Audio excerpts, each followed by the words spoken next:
Hello and welcome to the podcast of Festival of Ideas, Ashwin. Thank you. I'm delighted to be here. Ashwin, Festival of Ideas, what is your take on that? My take on that is that the best endeavors of humankind have always started with an idea. So I'm so glad that we've got this wonderful forum to be able to exchange views. Uh, but at the end of the day, I think the what I would love to see is also probably a festival of execution, because all great ideas must get executed.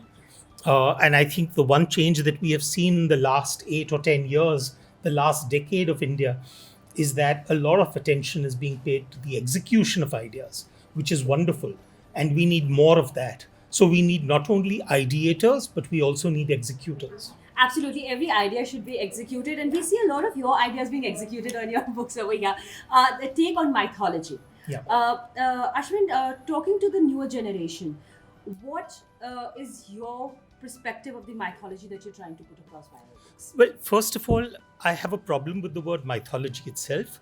What we always had in our country was itihas. And so it was as it happened. Okay. So it was much later during colonial times that we began to be told that most of as it happened was actually a myth. And so we began to treat our Ramayana and the Mahabharata as mythology rather than itihas. So I believe that that is a fundamental change which I'm trying to bring about through my fiction, my work of fiction, which is to say that many of the things that we have probably treated as myth may not be really that mythical. So, where is the overlap between fact and fiction? That is something which interests me. If you really think about it, we had a great epic called the Ramayana. The story was so famous that eventually there were 300 versions of the Ramayana written.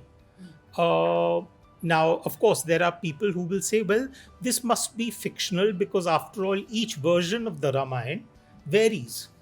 Uh, but the way I like to think about it is that these were versions which were spanning centuries, and they spanned geographies. And I find it very difficult to believe that so many versions of a single story would have been written about someone called Ram unless someone called Ram did exist. Yes, absolutely. And that is really where I'm coming from. Thank you so much for speaking to us. We would love to have these books around and for people to read them and to understand not the mythology, but the entire point that you put. Thank you so much. Thank you.